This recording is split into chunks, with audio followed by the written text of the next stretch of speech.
Hello viewers, কেমন আছেন আপনারা সবাই? আশা করি ভালো আছেন। আবার চলে এলাম নতুন একটা ভিডিও নিয়ে। আজকে আমাদের গন্তব্যস্থল হলো হুগলি জেলার সিঙ্গুরের পুরুষোত্তমপুর এলাকার ডাকাতকালী মন্দির। হ্যাঁ, সেই বিখ্যাত ডাকাতকালী মন্দির, যার সাথে জড়িয়ে রয়েছে মা শারদার নাম। আজকের এই ভিডিওতে আমি আপনাদেরকে মন্দিরের ইতিহাস, মন্দিরের বিশেষত্ব, এই মন্দিরে যেতে হলে কিভাবে যাবেন, মন্দিরের সময়সূচি, সমস্ত কিছু খুঁটিনাটি তথ্য এই ভিডিওর মাধ্যমে আজকে আপনাদেরকে আমি জানাবো। তাই প্রথম থেকে পুরো ভিডিওটা শেষ পর্যন্ত দেখতে থাকুন, স্কিপ না করে। আমার যেহেতু দমদম ক্যান্টনমেন্ট থেকে বালি হল্ট হয়ে যেতে সুবিধা হয় ওই লাইনটাতে, হুগলির লাইনগুলোতে, সেহেতু আমি বালি হল্ট হয়ে গেছিলাম। বালি থেকে হাওড়া তারকেশ্বর লোকাল হয়ে আমি সিঙ্গুর পৌঁছেছিলাম। হাওড়া তারকেশ্বর লোকাল ছাড়াও হাওড়া আরামবাগ লোকাল, গোঘাট লোকাল সিঙ্গুর হয়ে যায়। আপনারা যদি শিয়ালদা থেকে আসেন, সেক্ষেত্রে শিয়ালদা থেকে হাওড়া মেট্রো করে আসবেন, দেন হাওড়া থেকে ডাইরেক্ট সিঙ্গুরে চলে আসবেন আরামবাগ লোকাল, গোঘাট লোকাল বা তারকেশ্বর লোকালে করে। সিঙ্গুর স্টেশনের এটা হলো 3 নম্বর প্ল্যাটফর্ম। 3 নম্বর প্ল্যাটফর্মে নেমে যেদিক দিয়ে এসেছিলাম আমরা, মানে হাওড়ার দিক থেকে, সেই দিকেই আবার যেতে হবে। গিয়ে একদম স্টেশনের নিচে নামতে হবে আপনাদেরকে। এই যে দেখতে পাচ্ছেন যে এন্ডটা, মানে হাওড়ার দিক থেকে যে স্টার্টিংটা, সেই দিকে নামতে হবে আপনাদেরকে। রেল লাইনটা ক্রস করতে হবে, ক্রস করে ডান দিকে যেতে হবে। ওই যে আমি 3 নম্বর প্ল্যাটফর্ম থেকে নামলাম, নেমে এসে এই রেল লাইনটা ক্রস করে এই যে রাস্তাটা দেখতে পাচ্ছেন, সোজা কিছুটা চলে গেছে, ওই 1-2 মিনিট হেঁটেই একটা 3 মাথার মোড় আপনারা দেখতে পাবেন। বাঁ দিকে ঘুরলেই টোটো স্ট্যান্ড দেখতে পাবেন, সেখান থেকে টোটো নিয়ে আপনারা 10 টাকা ভাড়া পড়বে পার হেড। আপনারা টোটো নিয়ে পৌঁছে যেতে পারেন একদম মন্দিরের সামনে। ম্যাক্সিমাম 10 থেকে 12 মিনিট সময় লাগে মন্দিরে পৌঁছতে। এটা হচ্ছে ডাকাতকালী মন্দিরের মূল প্রবেশদ্বার।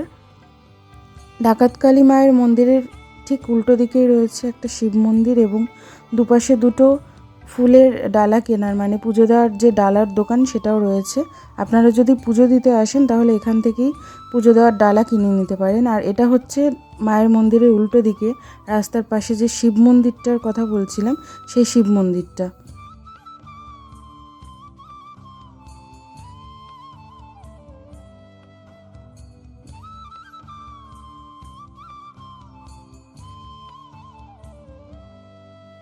পুজো দিতে আসলে ডালার দোকানগুলোতে মোটামুটি কীরকম কী জিনিস পাবেন আর কীরকম দাম আছে সেটা আমি আপনাদেরকে আগে বলে দিচ্ছি।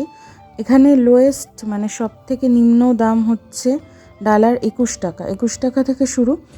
21 টাকার ডালায় আমি যতদূর জানতে পারলাম থাকে মায়ের আলতা, মিষ্টি আর ধূপকাঠি। তারপরের ডালা হচ্ছে 51 টাকা, বা আপনারা চাইলে 101 টাকা, 151, তার বেশি চাইলেও আপনারা দিতে পারেন। সেটা আপনাদের যা সামর্থ্য সেই অনুযায়ী আপনারা মাকে পুজো দিতে পারেন। কিন্তু এখানে ডালা আপনারা চাইলে, যদি সামর্থ্য সেরকম না থাকে, তাহলে 21 টাকাতেও কিনে মাকে আপনারা পুজো দিতে পারেন। এই ডালাগুলোর দাম ছিল হচ্ছে 51 টাকা।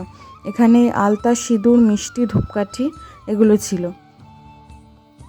আর যতক্ষণ মন্দির খোলা থাকে, মানে সকালে যতক্ষণ খোলা থাকে এবং বিকেলে যতক্ষণ আবার খোলে, ততক্ষণ এই ডালার দোকানগুলোও খোলা থাকে। মূল মন্দিরে প্রবেশ করার জন্য 2টি প্রবেশদ্বার রয়েছে, একটি সামনের দিকে এবং আরেকটি পিছনের দিকে। আপনারা চাইলে মন্দির চত্বরে 2 চাকা অথবা 4 চাকা নিয়ে প্রবেশ করতে পারেন। সেক্ষেত্রে গাড়ি নিয়ে প্রবেশ করলে পিছনের দিকের যে প্রবেশদ্বার আছে সেটা দিয়ে প্রবেশ করতে হবে। সামনের দিকে প্রবেশদ্বার দিয়ে ঢোকার পরেই মূল মন্দিরটি আপনাদের নজরে পড়বে। মূল মন্দিরটি উঁচু বেদির উপর তৈরি, দক্ষিণমুখী এবং 8 চালা বিশিষ্ট। গর্ভগৃহের সামনে রয়েছে ত্রিখিলেন প্রবেশদ্বারযুক্ত অলিন্দ এবং তার সামনে রয়েছে একটি বড় রোয়াক। আর গর্ভগৃহের একদম ঠিক বিপরীতে রয়েছে একটি বড় নাট মন্দির। আর মায়ের গর্ভগৃহে প্রবেশের জন্য একটি প্রবেশদ্বার রয়েছে এখানে।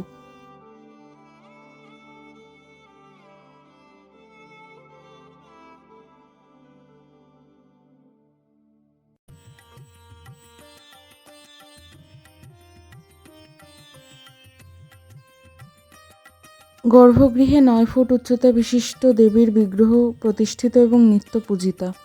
মা এখানে সিদ্ধেশ্বরী রূপে পূজিত হন। যদিও মায়ের আগের যে বিগ্রহের রূপ ছিল সেটি বর্তমানে কিছুটা পরিবর্তিত হয়েছে। বাংলার ডাকাতদের সাথে মা কালীর যোগাযোগ চিরকালীন। অতীতে মা কালীর পুজো সেরেই তবে ডাকাতি করতে বেরোতেন সর্দার ও তার দলবল। হুগলির এমনই দুই কুখ্যাত ডাকাত ছিল রঘু ডাকাত ও গগন ডাকাত।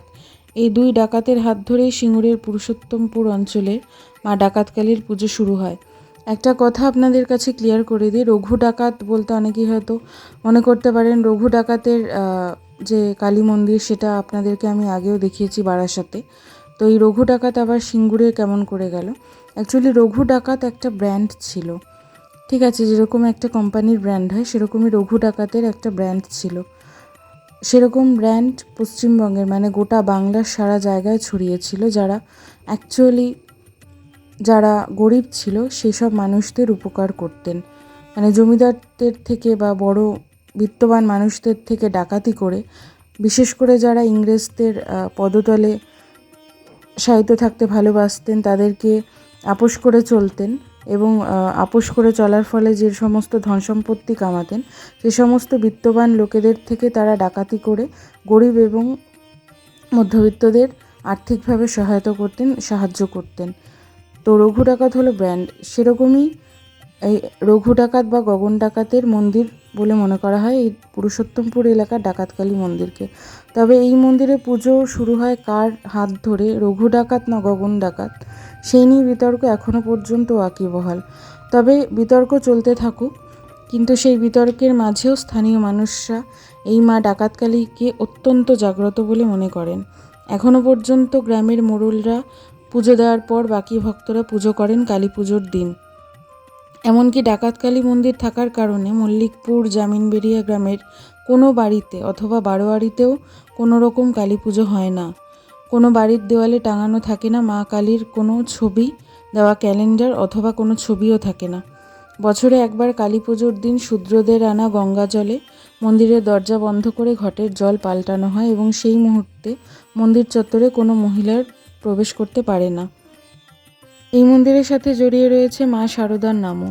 শোনা যায় একবার অসুস্থ শ্রীরামকৃষ্ণ দেবকে দেখতে কামারপুকুর থেকে দক্ষিণেশ্বরে যাচ্ছিলেন মা শারদা।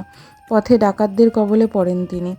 রাতের বেলায় ডাকাতরা তার কাছ থেকে পুঁটলি কেড়ে নিতে চাইলে তার পিছনে মানে মা শারদার পিছনে হঠাৎ করে মা কালীর রক্তচক্ষু প্রতিচ্ছবি দেখতে পান ডাকাতরা। তখনই তারা মা শারদার কাছে ক্ষমা চান এবং তাদের কাছে সেই রাতটুকু আশ্রয় নেওয়ার জন্য অনুরোধ করেন। অনেকটা রাত হয়ে গেছিল, আর যেতে পারতেন না, তাই জন্য সে রাতে ডাকাতদের কাছে আশ্রয় নেন তিনি। সেই রাতে ডাকাতরা তাকে চাল এবং কড়াই ভাজা আহার হিসেবে দিয়েছিলেন।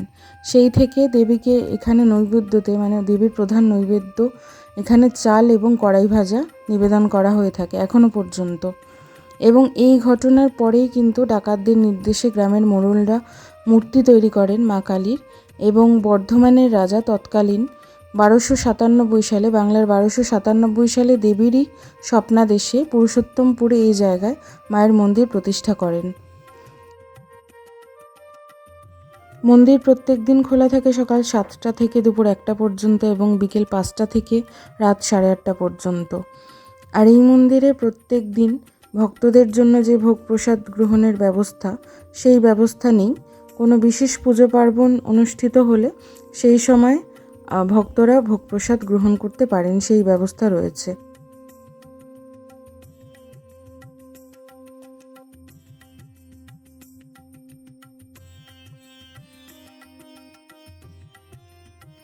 মা ডাকাতকালী মন্দিরের ঠিক উল্টো দিকে রাস্তার আরেক পাশে মহাদেবের মন্দির প্রতিষ্ঠিত। মহাদেবের মন্দিরটিও 8 চালা বিশিষ্ট এবং উঁচু বেদির উপর প্রতিষ্ঠিত। গর্ভগৃহে কোষ্ঠী পাথরের শিবলিঙ্গ রয়েছে, তার পাশে রয়েছে কোষ্ঠী পাথরের নন্দী মহারাজ। এক কোণে রয়েছে শ্বেত পাথরের নির্মিত পঞ্চমুখী হনুমান, আরেক দিকে রয়েছে দেখতে পাচ্ছেন বজরংবলীর আরেকটা বিগ্রহ রয়েছে। এই মহাদেবের গর্ভগৃহেও কিন্তু মহাদেব নিত্য পূজিত হন।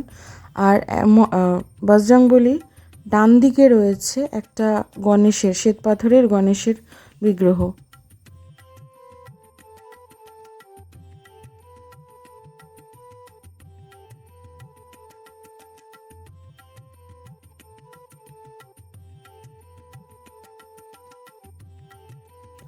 মহাদেবের মন্দির এবং মা ডাকাতকালীর মন্দিরের গর্ভগৃহ, দুই মন্দিরের গর্ভগৃহ প্রদক্ষিণ করার জন্যই কিন্তু জায়গা রয়েছে। এইটা হচ্ছে মহাদেবের মন্দির প্রদক্ষিণ করার জন্য যে জায়গা রয়েছে সেই জায়গাটা।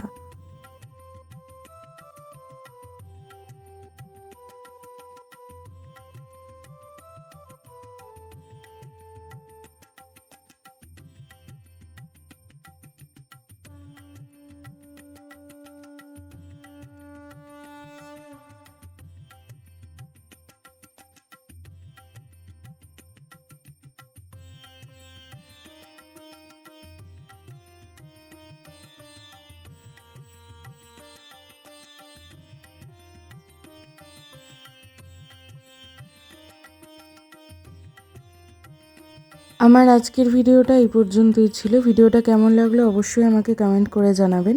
এরকম আরও নতুন নতুন ভিডিও পেতে প্লিজ আমার চ্যানেলটিকে সাবস্ক্রাইব করে আমাকে সাপোর্ট করবেন। আর পাশে থাকা বেল আইকনটি প্রেস করে দেবেন যাতে চ্যানেলে আসা সমস্ত নতুন নোটিফিকেশন সাথে সাথে পেতে পারেন। ভিডিওটি ভালো লাগলে প্লিজ নিজের বন্ধুবান্ধব এবং চেনা পরিচিতদের সাথে শেয়ার করে দেবেন আর ভিডিওটিতে একটি লাইক করে দেবেন। দেখা হচ্ছে নেক্সট ভিডিওতে। ততক্ষণের জন্য সবাই ভালো থাকবেন। ধন্যবাদ।